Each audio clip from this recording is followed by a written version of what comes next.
La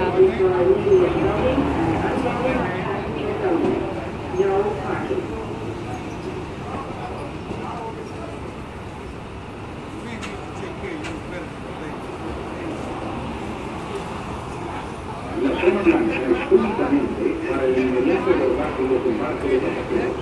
No hay navegación.